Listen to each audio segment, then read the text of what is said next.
Hey, what's up? Hello, everyone. Welcome into Fantasy Filmball, the show where we turn movies into sports and sports into something we don't talk about here. My name is Matt. And my name is Dyl. Welcome to our 2025 Best Picture Revisiting Series. Here are the 10 nominees for Best Motion Picture of the Year. Anora. The Brutalist. A Complete Unknown. Conclave. Dune, Part 2. Amelia Perez.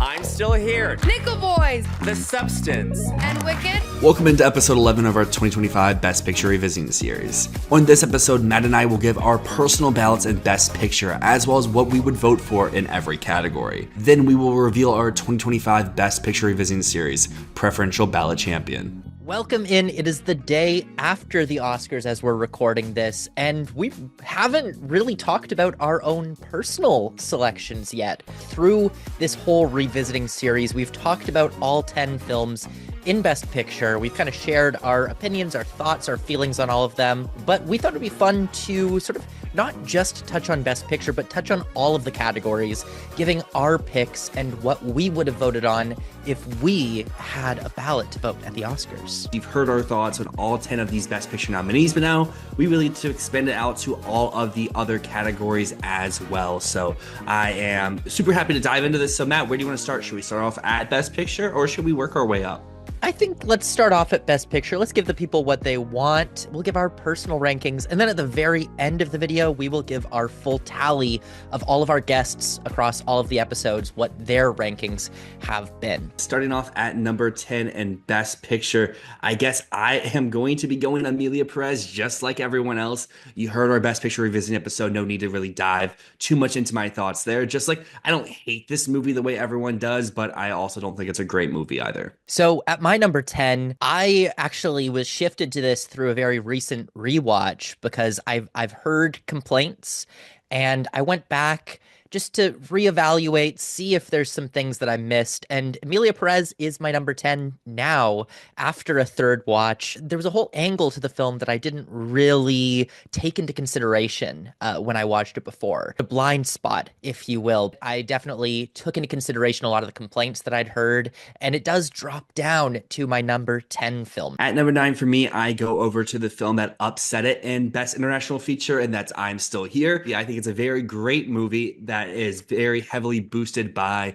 its two leading acting performances. The acting inside this film really carries it to make it that next step up to make this film hit so emotionally impactful as it does. Number 9 for me is also I'm Still Here, which I have rated at a 7 out of 10. I think this is a very solid movie. I just prefer Walter Sallis's other films. I think Central Station is a masterpiece. I think The Motorcycle Diaries is a masterpiece. I'm Still Here didn't quite do it for me. It was solid. It just wasn't mind-blowing. At number 8, I have Brady Corbet's The Brutalist. I think the way that we've been describing this film inside of awards season has kind of been my personal reactions to the film at large, where I respect it. I'm just not really connecting with it. And I still think this is a technical marvel, especially in that first half. But I think the runtime eventually catches up to me. And I think the screenplay and direction kind of go off the rails a little bit in the last 30, 40 minutes that don't really work for me even after 3 viewings. Number 8 for me is where I get into my 8 out of 10s. These are very good movies. And so for me, number 8 is Wicked, which I was over the moon enthusiastic about on a first viewing. On subsequent viewings, I've dropped just a little bit on it. That comes down to the problems that I have with the stage musical, which although I think John M. Chu does an amazing job bringing this to the screen, there's still some of those core problems that I don't love on stage that I don't love in the movie. But this is a great movie musical adaptation. It's just that what it's adapting, I'm not a huge fan of. And for me, I think all 10 of these Best Picture nominees are a 7+. I think Amelia is my lone 7, while I'm Still Here and Brutalist are kind of in that light 8, where they could maybe teeter over to a strong 7 type range. But at my number 7, I have Nickel Boys, which is a very solid 8 for me. It's another one of those films that I very much respect and I admire everything that went into it. It's just one of those where, like, I don't see myself wanting to rewatch this film the way I know I want to rewatch a lot of the films above this. So I think it is masterful in what it's trying to do. But for me, I think the rewatchability kind of gets it edged out by some of these other films. At number 7 for me is A Complete Unknown, which really surprised me in my normal assessment of music biopics. This is a beautifully felt story about someone who does not want to be known, someone who won't let people into his life. I think that the performances in this are magnificent. And being a Bob Dylan fan, it's just awesome to be able to kick back, relax, and listen to that music over the entire film. At number 6, I have our most recent Best Picture winner, Sean Baker's Anora. I have such a weird connection with this movie where sometimes I watch it, I completely adore it. Other times I watch it, I don't get the hype. And I think it's very fairly placed here where it's in that strong 8 range. It's just one of those where like I get why people are over the moon for it, but for me, it's just a very good movie, not a 10 out of 10 movie. Number 6 for me is Conclave, another film that I think is very good.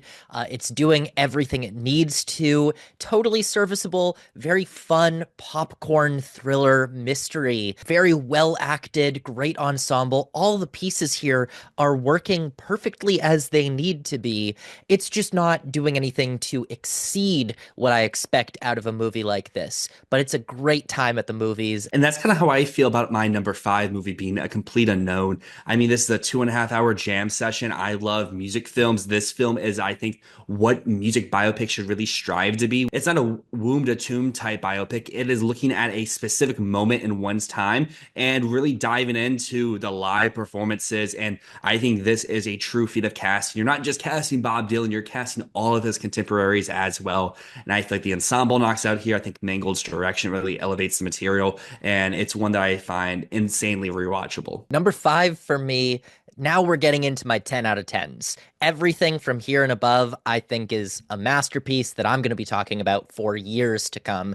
Number 5 is The Brutalist, which I've been saying since TIFF, monumental. I think this is an incredible achievement in filmmaking to be able to make a movie that looks and feels like this on the scale of this movie for under $10 million is astounding. And I think it's something that so many filmmakers and studios should be taking lessons from. At my number 4 is where we dive into the 9 out of 10 movies here, and I have The Substance. I think this is the directorial achievement of the year. So insanely creative, sporadic. You will never forget your first viewing experience, and I found that every subsequent viewing experience has only upped the ante in terms of the insanity, and I am just so excited to see where Corley Farjah goes next. Number 4 for me is also The Substance, which, seeing it back at Cannes, I could have never dreamed in a million years that this would be in a list of Best Picture nominees. I would have had to pinch myself to wake up. This is a phenomenal film that I've been rooting for all year long, even while I've been doubting it. It's been the success story of the Oscar season.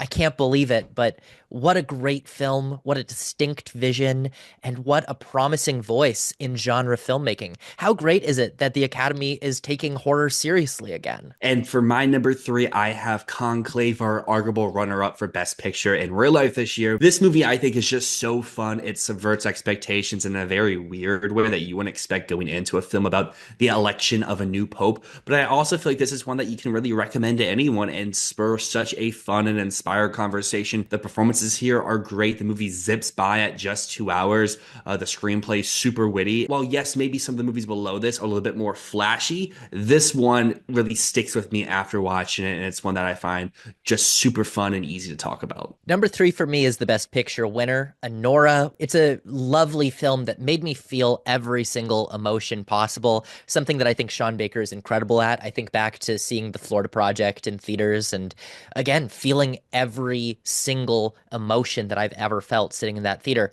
Anora did that to me all over again, and I'm so happy that it won 5 awards. I think it's extremely deserving. Then we get to my number 2, and that is where I have Wicked Part 1. We just talked about this in our Best Picture Revisiting series. I very much despise this show on the stage, but somehow John M. Chu infuses this film with so much life and creativity and really one-ups every aspect of the Broadway show and basically blew my socks off. And I cannot wait to see where this goes in for good. But if this was just one movie, I think this one movie works as a standalone. The vocals are outstanding. The production and costumes and all the technical elements are so marvelous. And I think this is a true feat of stage adaptation because it's not just fun on its own, it's improving upon everything that we already saw before it. My number 2 is Dune Part 2. It is one of the best sci-fi movies that I think I have ever seen. What Denis Villeneuve does here in building upon the world of Arrakis that he built in the first film, taking us to new places we could have never imagined, seeing new sights, spectacles on screen. This is truly the Lawrence of Arabia of the 21st century. It's magnificent, and I can't wait to see what he does next with this series. But like you were saying with Wicked, if this film just ended here, I'm still happy. Dune Part 2 is my favorite film of this year's Best Picture lineup, which is really weird because both Dune Part 1 and Dune Part 2 have been my favorites of their respective Best Picture lineups. But as the year of the whole, they come up just a little bit shy for that number 1 spot. But this movie is so fantastic. I love everything about it. I don't want to gush anymore. We have a whole hour-long conversation with John. Go check that out. And number 1 for me in Best Picture is Nickel Boys, which is that rare movie that comes along and it challenges everything you thought you knew about movies. This is the one that we're going to be talking about for decades to come. I think this is the one that's going to be taught in film classes. It's just so cool to see a movie so radical be nominated for such a big mainstream prize like Best Picture. So between the two of us, you can see that our votes are going to be going to Dune Part 2 and Nickel Boys, which is funny enough that those are the two films that led in number 1 overall votes between all of our guests, but we'll come back to that at the very end of the episode. Now we're going to run down all of our personal picks across the other categories here. So why don't we go to Best Director? So I just said this in our last category, but Coralie Farjah, The Substance, that is my directorial achievement of the year. Especially if you go inside, like the behind the scenes stuff, she's more often than not the one behind the camera running around doing all of this insane stuff herself. That is a true feat of direction. But my one hot take for this category would be is, I talked about this in numerous episodes of this series so far, James Mangold is getting way too much flack. He is not the bottom of the barrel of this Best Director lineup. What he is doing to elevate that film, especially in those musical sequences, is so riveting. I love the way that he captures these moments, really allowing the actors to showcase that they're not just singing, they're not just playing the instruments, but they're doing it all themselves. There's nothing extra being added inside these performances. We see all the time, like, oh, musical biopics, someone else is doing the singing or someone else is doing the instruments. No, these people, they're doing it all themselves. And that's all shown inside camera. And I just really, really dig that. My number 1 pick here is also Coralie Farjah for The Substance. It's so distinct. It's so unique. And it's one of those things where no one else could have made that movie. Not one other person in the world could have made that movie. And in terms of a hot take, you'll see here, Jacques Audiard is my number 5 in the category, but I actually don't mind his inclusion in the lineup. Emilia Perez is very well directed. On a technical level, it is incredibly well done. His biggest fault is his research into Mexico, his research into the trans community, his lack of care for understanding what he's talking about. I think that's what brings him down. But in terms of being a directorial voice, he has a really distinct vision for this movie, and I'm not too mad at seeing him in a director lineup. James Mangold, there's nothing there that I feel like that couldn't have been made by anyone else. Even though I think James Mangold overall did a better job, I do think Jacques Audiard brought a bit more vision to it. So Best Actress, my vote is clearly gonna go Mikey Madison for Honora. I think she's magnificent. The role that I see as a very demanding role. It's a role that has tons of shields to it. She's got to wear different masks for whatever environment she's in. She just brings this character to life, and without her, the movie falls apart. But you could say that about a lot of people in this category. You could say the same thing for Fernanda Torres. Without her, the movie falls apart. My hot take here, I think Carla Sofia Gascon is good in that movie, and unfortunately, she is a horrible bigot. But that doesn't impact my view of her performance. I think that she does some incredible work in Emilia Perez that I think is being overlooked due to how much people hate the movie and her behavior, which is very much her fault, but I think she's a very worthy nomination here. And I totally agree about your hot take. She really nails the duality of that performance. But my personal win in this category would be Cynthia Erivo inside of Wicked. And I said this in our Wicked Revisiting episode. I'll say it again here. Of our 20 acting nominees, she would be my favorite across all these categories. I feel like she has such emotional depth inside of this role. And I mean, we all know that she's an amazing singer, but she really is the heart of this movie. And you feel her pain and you feel the joys alongside with her.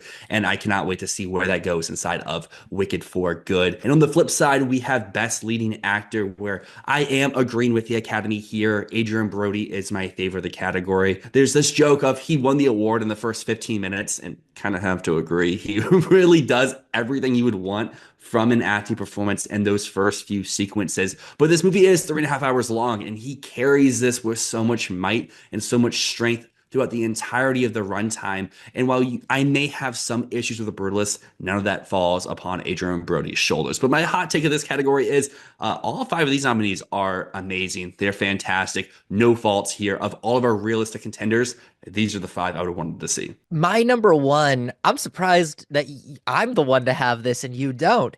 Timothy Chalamet, a complete unknown. This performance has grown on me a lot. Like I said with Mikey Madison, I love when an actor puts on masks. I love when they're playing a role, playing a role. Timothy Chalamet does that beautifully as Bob Dylan. He's playing a guy who wears many disguises, who keeps his true self hidden. And there's moments where we might get to see the real Robert Zimmerman, but for the most part, it's just Bob Dylan. But who does Bob Dylan want to be seen as? He does exceptional work here. His singing is great. He fully transforms into Dylan. But like you said, I think this category is spectacular.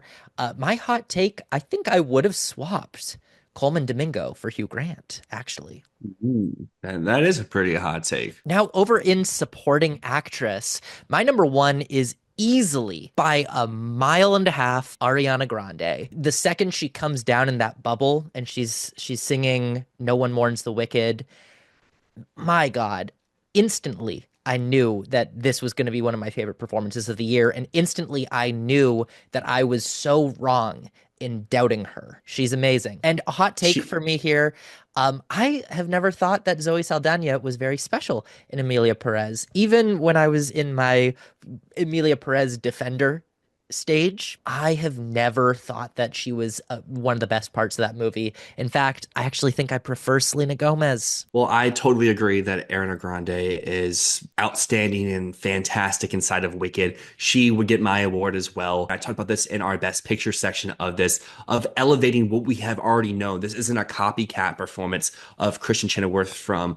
the stage production. She's adding additional layers, and I would argue to say doing it in a better way than what we had already seen before. But my hot take in this category is supporting actress 2 years in a row has been the weakest of all of the acting categories. And I just hope that next year it's the strongest because, like, you know, spread the wealth in the different categories so it's not the same categories that are getting all the attention every year. Let's kick us over to Best Supporting Actor, where I am going to be voting for Jeremy Strong and The Apprentice. Very similar over to Supporting Actors this year. I just don't really feel much for the rest of the nominees, and that doesn't take away from my admiration for Jeremy Strong's performance, but I think if he was going against some of the past year's contenders, he probably would not be my favorite. Like last year's supporting actor lineup, which is banger after banger after banger, all 5 of those men. I just don't really feel strongly passionate about anyone else here besides Jeremy Strong. My pick is Yuri Borisov. I've loved this performance ever since the Cannes Film Festival. I'm so happy that it's here.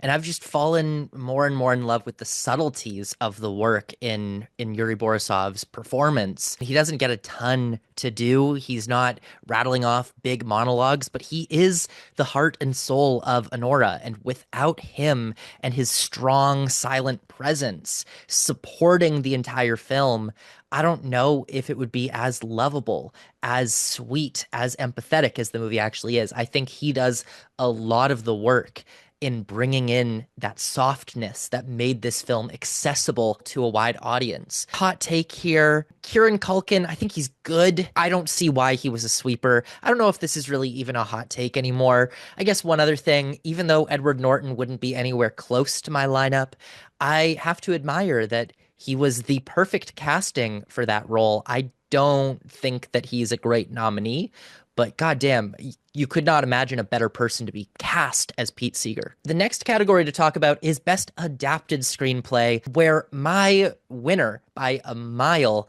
is Nickel Boys.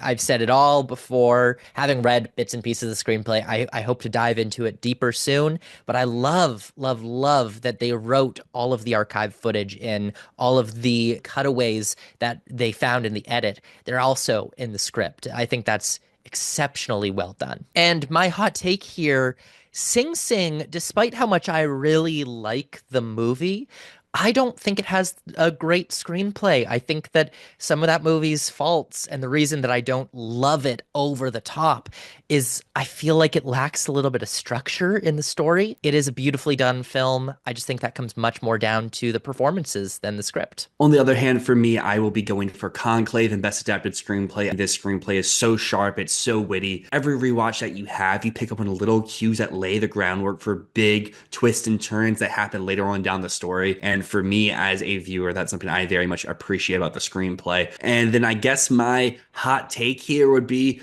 Dune Part 2 should be in this category. I understand why people think that it doesn't need to be here, and I would extend this out to Wicked as well. I understand why people think that those films don't need to be here, but I think that they are improving upon the source material, continuing the story and the arcs built in Part 1 that were diverting from the source material, and I think really sticks the landing this time around. And I get that voters find the creativity and the uniqueness of Emilia Perez, but I think that's a film that you can give love and shout in awards. In other categories, screenplay though, you can switch that out for Dune. Now that flips us over to the other screenplay category where we have Best Original. My win pick here would be The Substance for a lot of the same reasons of why you pick Nickel Boys in the other category. If you look at that script and you look at all the little lines that are added into it for scene blocking or sound effects, it's so cool to see that. It reminds me a lot of like Anatomy of a Fall last year. Such a uniquely done script that you really wouldn't expect it for when you watch the final product on screen. And I guess my hot take here is September 5, I think is a very worthy nomination. While I would have liked to see challengers here, I think September 5 earns its spot here. It keeps you on the edge of your seat for the entire runtime. My pick in original screenplay is Anora. Again, I've been showering it with awards. It's what Sean Baker does. He makes writing feel completely natural and human and just flows out of these characters as though you can actually imagine hearing this yelled in like a subway station or something. Hot take here, thinking back even to Cannes, I was a bit mystified why The Substance won screenplay of all prizes that it could have taken there. Give it director, give it actress, but screenplay, I'm not so sure. I mean, you can absolutely go to the actual script and see just how much was written into it. But I don't think of this as an achievement in writing as much as I see it as an overall achievement in filmmaking. And the next category, Best Animated Feature, where my pick, going against the grain, is Wallace and Gromit: Vengeance Most Foul. It is my favorite thing to come out of this Wallace and Gromit series so far. That and The Wrong Trousers. I watched them back to back, rewatched The Wrong Trousers with Feathers McGraw, and then to see his return in Wallace and Gromit: Vengeance Most Foul. Incredible. This is just a great surprise for me. I did not expect to be so blown away by a Wallace and Gromit film, but here I am. And I guess hot take through the whole season has been, I kind of think Inside Out 2 is not good. I don't like it one bit, and I would have rather had almost any other animated film here to replace it. For me, my pick of the category is where the Academy went with Flow. Contrary to your beliefs when it set out to, I love that film, The Wild Robot and Flow pretty equally, but I think the uniqueness of Flow as well as the story behind it, of how it was made for such a low budget, largely just by one guy, and how it's come here and it's had this festival run and it's connected with so many people, kind of pushes it over the edge for why it gets my vote inside this category. I don't like years when we only have 5 real contenders. I like years years where there's plug and play across the various ceremonies. And like maybe we could have had a stronger number six that could have taken out Inside Out 2 or any of these films somewhere, but we had the same five films every single awards body. And even places where we had six, the one film there didn't repeat anywhere else. And then we obviously had BAFTA where that only has four, so you take out the weakest and yada yada yada. But like I don't know. I like competition in awards season. And that's going to move us over into Best International Feature, where my hot take pairs with my personal winner as long as you're made from another country and you have language that isn't, I guess, English language, which this category considers as the standard language. I think you should count flow. Give it to me. We don't understand meows. We don't understand barks. We don't understand Campbell noises that they use for the capybara. That to me should count as an international language, non-English language title film. So I'm very happy with its inclusion. It would be my win pick here. If you want to play semantics and say that this shouldn't count because it's non-digestible language, then I would go over with I'm Still Here. But Flow is one of my favorite movies of the year, and I'm happy to award it as in as many places as I can. For me, The Seat of the Sacred Fig takes this by a mile. This is my second favorite movie of the year, next to Nickel Boys. It's something that I've gone back to multiple times. I think The Seat of the Sacred Fig is just phenomenal, and it feels like a movie that can make real change in the world. And my hot take is the exact opposite of yours, which is I think that if you include Flow here, then you should also be including films like Hard Truths. If we're playing semantics with international feature and, oh, well, technically it's made in another country, you need to have more standards than that. And I feel like Flow does not count in my consideration of what a non-English feature is. But Flow, being here, it is my second favorite in the category. I just feel like the rules don't fully make sense to allow that. Anyways, documentary feature is one that I don't know how many of this category you've seen, Dylan, but I have seen all five.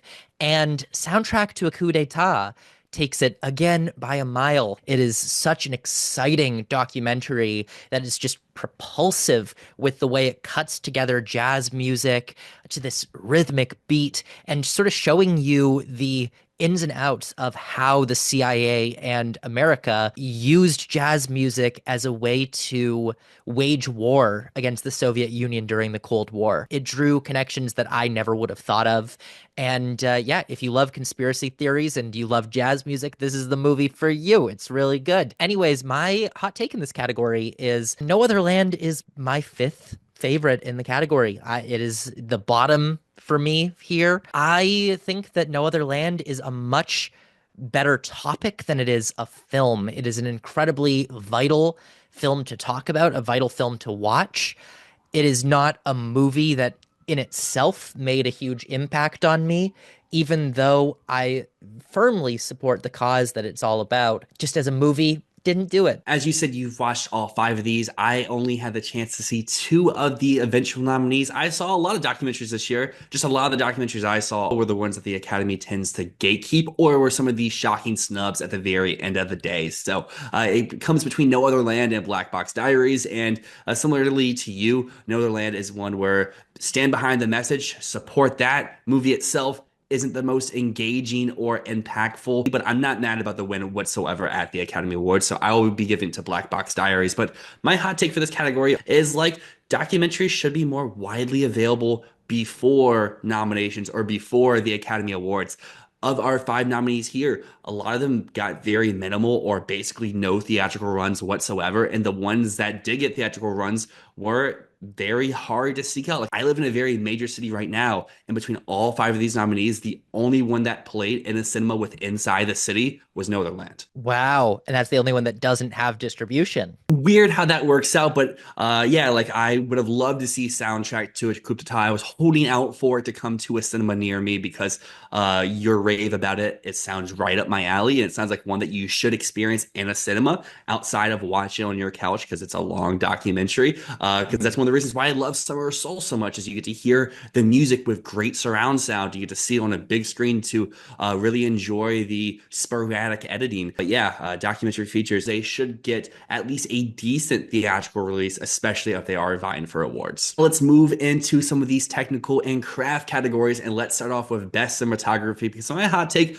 pairs with my winner once again. Kind of fun how that keeps happening. But Dune Part 2, this should win. My hot take is sequel bias should not matter when it comes to winning awards. If you are just that good, you should sweep all once again, because we all love Greg Fraser's cinematography in Dune Part 1 and The Batman, and now he's back here again with Dune Part 2, and I think he's doing it even better than those two previous films, which would be my personal winners of those respective years. You think of Getty Prime with the black and white infrared, you think of the way that they're shooting the deserts in Arrakis in a whole new, brand new light this time around, the location scouting that went into everything. This film is so visually striking and every way imaginable. I just don't understand why voters are so apprehensive to vote for something again when it's just that good. Because we see it's okay in visual effects and sound. Why not cinematography? I'm with you. Dune Part 2 is my number one.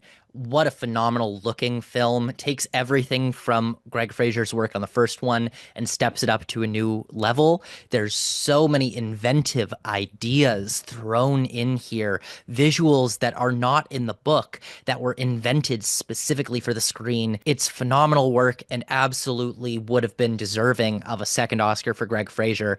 And my hot take here is Emilia Perez looks good and deserved this nomination. That is a really nice looking film, specifically in how they control darkness and light. They use their soundstage studio space in a way that controls the lighting and allows this to feel like the musical fantasy that it is, bringing us in and out of darkness at will. It's really a great looking film, despite whatever other qualms that I have with it.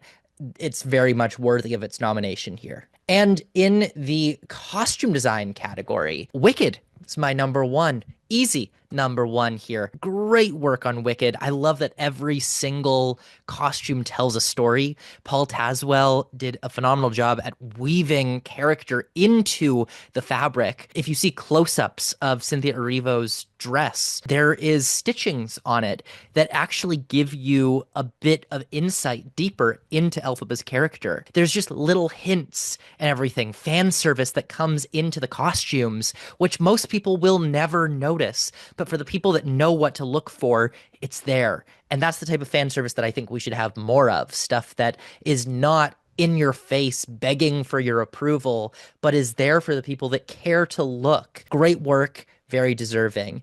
And my hot take here, Gladiator 2 did not deserve nominations in any craft category, anywhere, nothing. It is just a retread of the first movie. And I know that we've said sequel bias shouldn't matter, but I think even on its own, Gladiator 2 stuff looks clunky. It doesn't look good enough for me to say that this is a deserving nomination, especially over Dune Part 2 that missed out. Even though I do enjoy Gladiator 2 as a film overall, I would not give it this nomination over a lot of other things that miss, because that goes into my hot take of contemporary costumes should get more love than what they get. We shouldn't only see contemporary costumes get love when they're tied to historical events like, I guess, Conclave. That is contemporary costumes by definition, but it's still using costumes that have been around for ages. If you moved one or two aspects inside the story, this could have been a period film, not a contemporary style film. But yeah, I agree for you. Everything that you said about Wicked, I fully agree for costumes, and that carries over to our next category as well, being production design, because the production design and costumes of Wicked are so phenomenal because of the little details like you said, but also the grandness that's in your face. Like,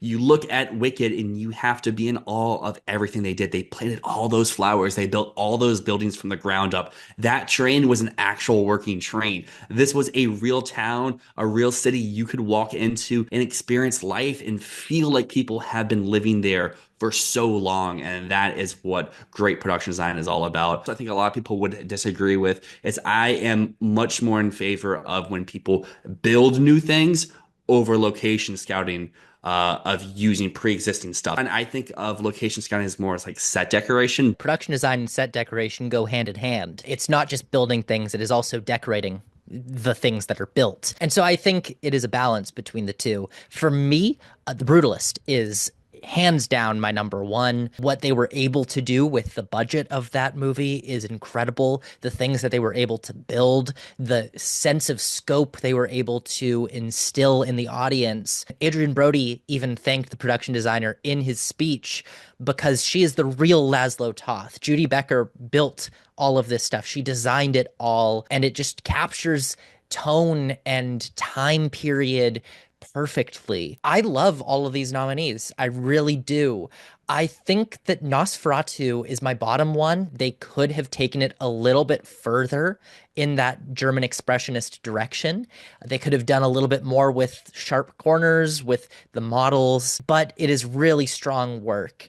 It's just happens to be my number 5 in a category that's very strong. The next category I'd like to talk about is Best Editing, where The Brutalist is my winner. How do you make a movie that's 3.5 hours long feel so effortless, feel so quick, and move by honestly faster than some movies that are sub 2 hours? When I saw The Brutalist at TIFF, I saw at least 30 movies that felt longer than The Brutalist. It is remarkable just how well paced this movie is and how engaged it keeps you throughout its runtime, and some of the creative editing choices in use here. My hot take here, Conclave, despite the fact that I know it was predicted widely for a win here, I don't think is a very well edited movie. I feel like it's very standard coverage a lot of the time. I did see a breakdown of how they transition you from scene to scene that sort of compelled me in the editing argument here. But for the most part, I find Conclave's editing to be quite one note and just unexceptional. I really like Conclave's editing. It was my winner of this category until our most recent rewatches of all these Best Picture nominees, where I switched over to Wicked. And I understand some of the complaints about the pacing of the film overall. I just think the editing inside of a lot of those musical numbers makes up for the pacing. And among our nominees here, very similar to the supporting acting categories above, I'm not overtly passionate about any of these in terms of my personal win of the year. I think 4 of my 5 personal ballot nominees are not here. The one that is would be Wicked. I mean, you see What Is This Feeling? You see Popular. The editing inside those sequences is so kinetic, is so fun. I have to give my vote there. So now that's going to move us down to Best Sound. My hot take is I think we should still have 2 categories, editing and mixing. Removing the 2, combining them into 1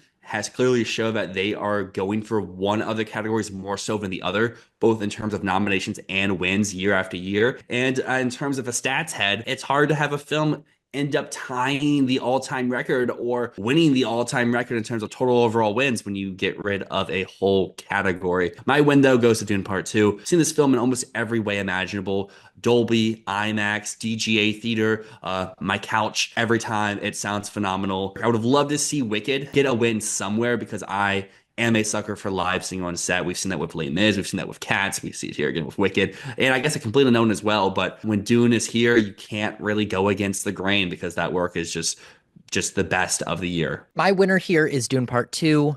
Easy, easy, easy money. I've never seen a louder film that is easier to understand. You know, oftentimes when I see movies that are very loud in the theaters, I end up finding that the dialogue becomes lost in the sauce. I think of like Tenet or Interstellar or Inception or Oppenheimer. There's Christopher Nolan movies, basically. It's so easy to just not be able to hear what people are saying when you've got those IMAX speakers blasting at you. But Dune Part 2 manages to blast you with that wall of sound and yet never sacrifice a single moment of clarity in the way that they speak. It is exceptional work. I don't know how they mixed it that way, but wow, incredible. While I do agree with you, Dylan, that there should be a way to acknowledge sound editing as well, because clearly they're just talking about mixing here. I do feel like this is a category that no one understands at all, unfortunately. There's no quality control on it, right? Whereas you can be sure that everyone's seeing the same images on whatever screen they're watching something on. The speakers that you have are fundamentally going to change how you experience the sound of a movie. And so something like Nickel Boys not being here could be chalked up to people just not being able to hear the intricacies and the details in the sound work. Is everyone listening on high quality headphones, or are people just popping in their AirPods? Are people going to see it at the movie theater, or are they watching it on their couch with a sound bar on their TV? It is impossible to quality control this category, which is why we end up getting the loudest winner every single year except last year. And the next category to talk about here is best makeup and hairstyling, where hands down it's the substance. My God, it's the substance. Some of the most creative, insane, demented makeup work that I've ever seen on screen. But to be able to make something so gross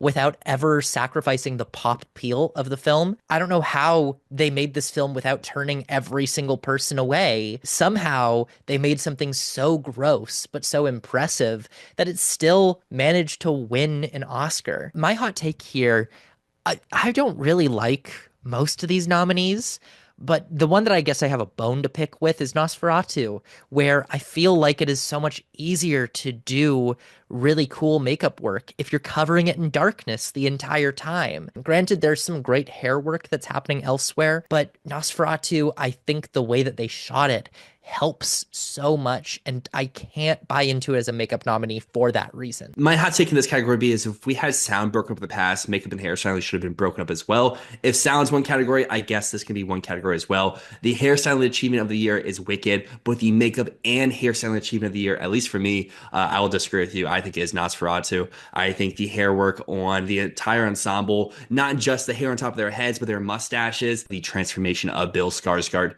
into Nosferatu to make him completely unrecognizable, not just in the facial structures, but everything else that's going inside of the look as well. His giant mustache, this complete redesign of Dracula, Count Orlok, Nosferatu, as we've known him for over 100 years, I think is a great reworking, and I think it's one that's going to stand the test of time going forward. Substance, though, is great work. I'm not here to demean that whatsoever. Everyone else is picking that. I want to be different, so that's why I'm going Nosferatu. So now let's dive us into best score. Hot take here. Challengers, don't know why you're not here. You should be here. You should win. Other hot take is, why is Wicked here and Dune Part 2 isn't? I know why, but it doesn't make sense. My winner, though, is The Brutalist. Very similar to Adrian Brody in Best Lead Actor. It won this award among these 5 nominees in the first 15 minutes. You hear the 3 overture tracks, and you can't not want to vote for it. It's infectious. It's hypnotic, and it's one of those scores that even when the movie's over, you want to pop it on your headset and listen to it all right back again as soon as the film ends. And that's a sign of a score that works both inside the film and outside the film, because I feel like in this category, sometimes we have years that we get scores that are really only for the movie, and we get other years with the scores that are really only for outside the movie. So it's nice that we have 2 years in a row of a score that works inside and outside the film. The Brutalist is also my number one. It is my favorite score of the decade. It's a score that I thought was too good to win. I've just not thought that they would actually do it because they so often avoid scores that sound like this one. I think back to like If Beale Street Could Talk or Phantom Thread, both scores that I think are up there with some of the greatest screen work ever, but it's classical, which the Academy has shown time and time again. They're not a big fan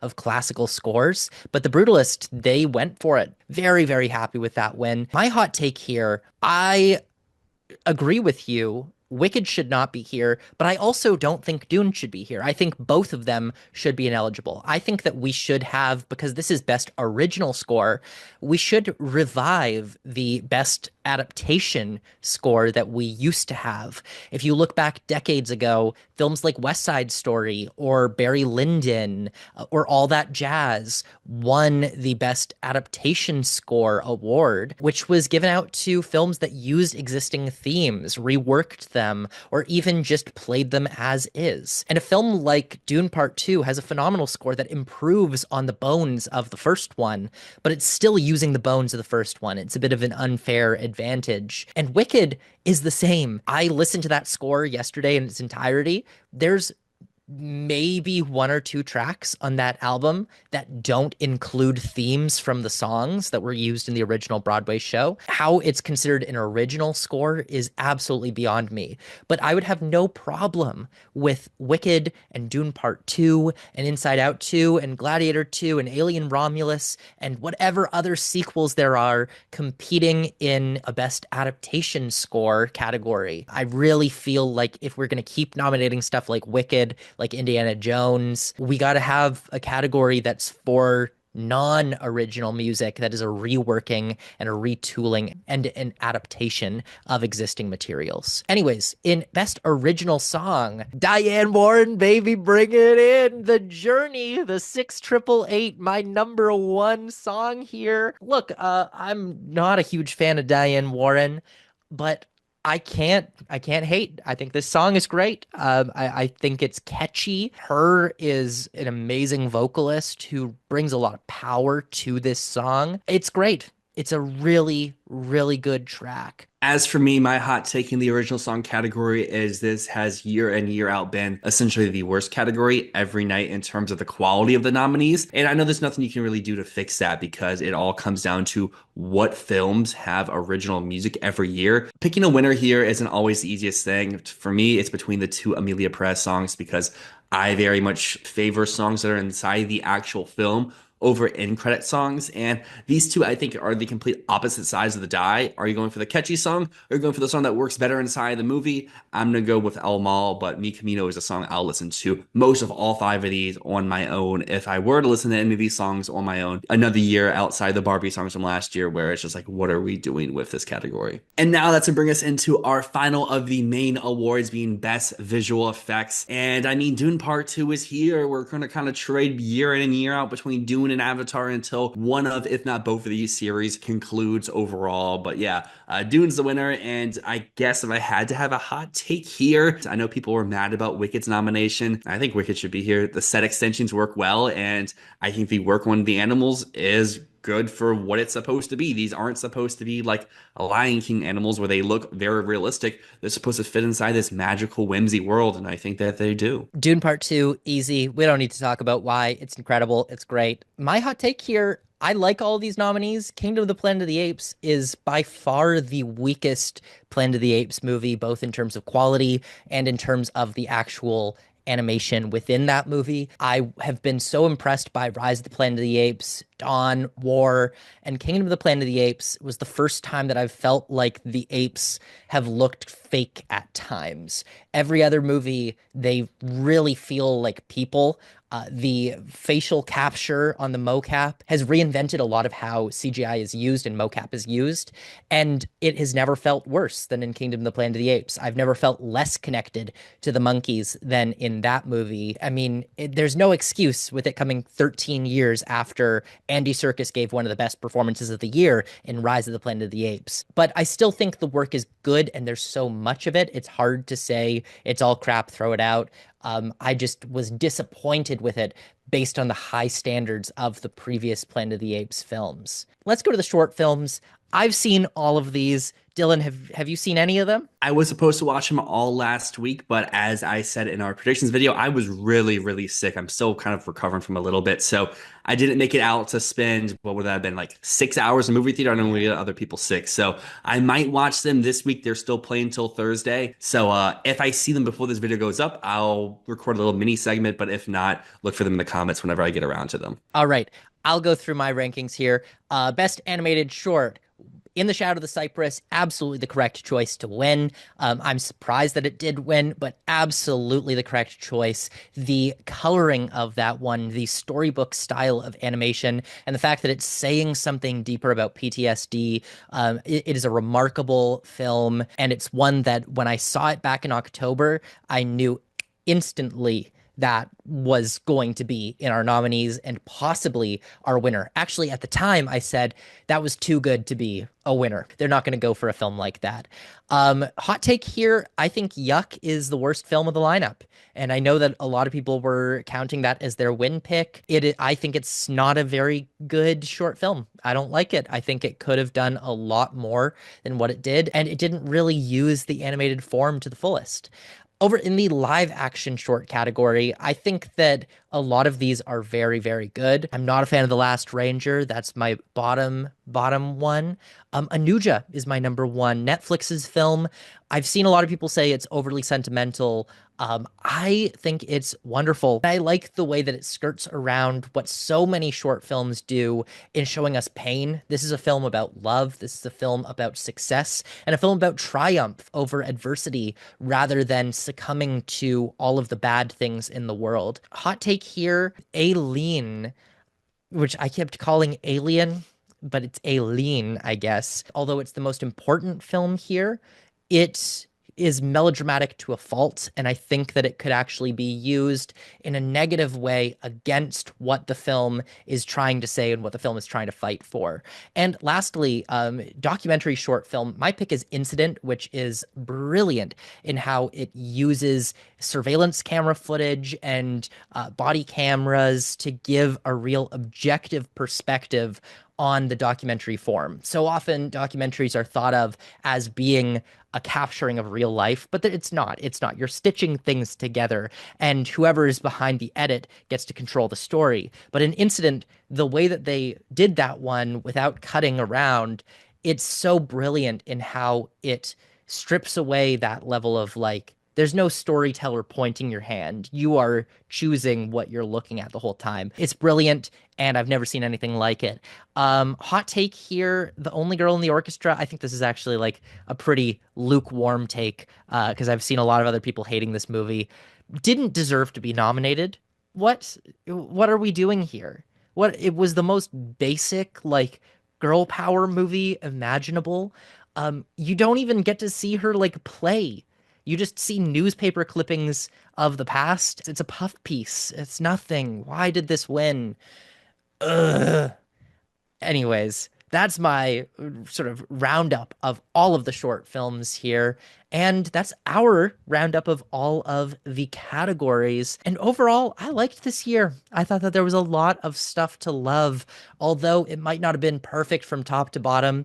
We got some of the coolest nominations of all time this year. The Substance, The Brutalist, Anora, Nickel Boys. There's so many cool movies that really defied odds to be here in this lineup, and I think that's amazing. And it's all about respecting the balance. Like you said, there were so many cool things that happened, but also when you have so many positives, there's going to be negatives come around.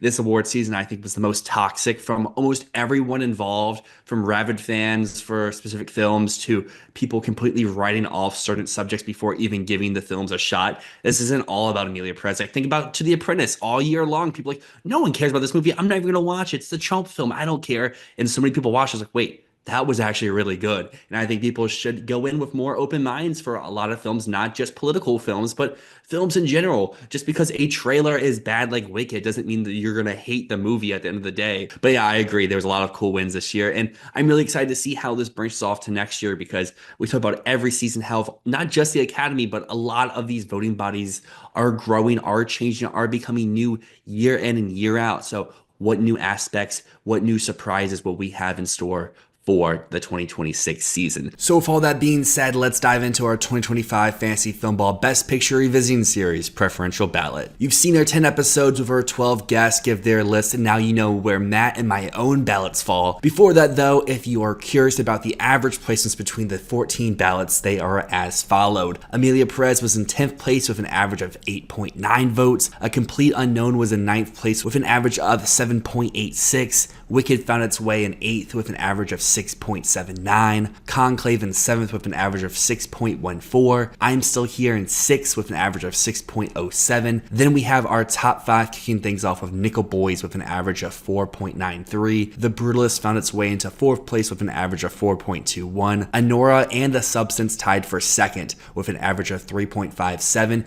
And our winner of the average placements among our 14 preferential ballots was Dune Part 2 with an average of 3rd place. So now let's divvy up those first place votes between the 14 of us, and we find that 6 films got at least one #1 vote. Amelia Perez, Conclave, A Complete Unknown, and I'm Still Here all get bounced here in the first round. I'm Still Here is the only one of these 4 to get any mentions across the top 2 of any ballots, where it found itself as the runner-up across 3 ballots.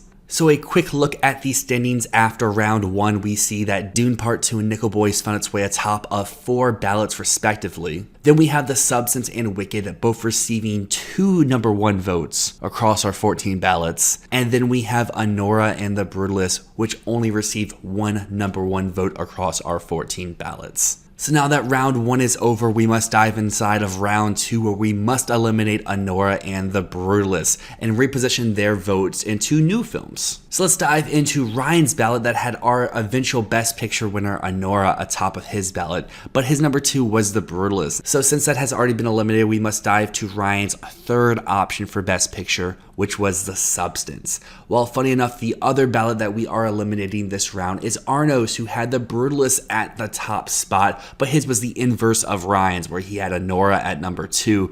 And since Anora is already eliminated, we must dive down to number 3, where Arno also has The Substance. So at the conclusion of round number 2, we see that our 14 ballots are spread across 4 films. 3 of these all have 4 #1 votes, being Nickel Boys, Dune Part 2, and The Substance.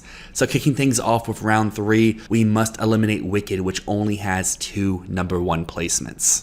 The first of these ballots goes all the way back to our I'm Still Here Best Picture Revisiting Series episode, where Anthony of Oscar Film Forecast had Wicked as his #1 choice, but had The Substance in his number 2 position.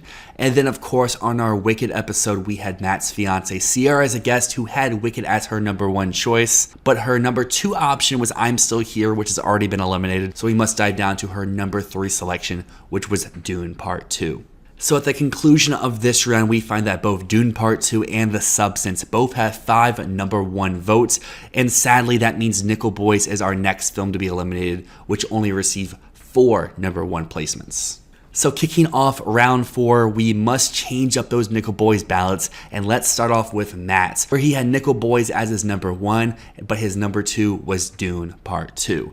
Then we have a Jack of Oscar Film Forecast, who had Nickel Boys as his number 1, followed by the episode where he was a guest on I'm Still Here, so we must dive to his third selection, which was The Substance. And funny enough, this ballot was nearly identical to our guest on Nickel Boys, which was Lucas, who also had Nickel Boys as his number 1, followed by I'm Still Here, and then The Substance in third place.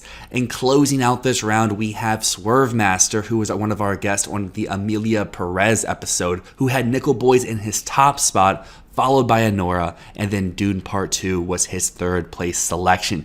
So for the first time in 3 years doing this series, we have our first ever tie. Dune Part 2 and The Substance both end up with 7 first place votes after 4 rounds. Both previous years of this series found the eventual Oscar Best Picture winner, winning both of our preferential and our average placement ballot. But this year we diverge from the Academy and find that Dune Part 2 won the average placement rank, and it tied with The Substance in our preferential ballot for our 2025 Best Picture Revisiting Series. And that'll bring us to the end of this video. But again, this is not the end of the season yet. We have a few more videos to come. So stay tuned as we wrap up everything to do with the 2024-2025 Oscar season. We will be getting into next year very, very soon. But stick with us. We got a lot more for you. As always, thank you so much for watching. My name is Matt. My name is Dyl, and this has been Fantasy Filmball.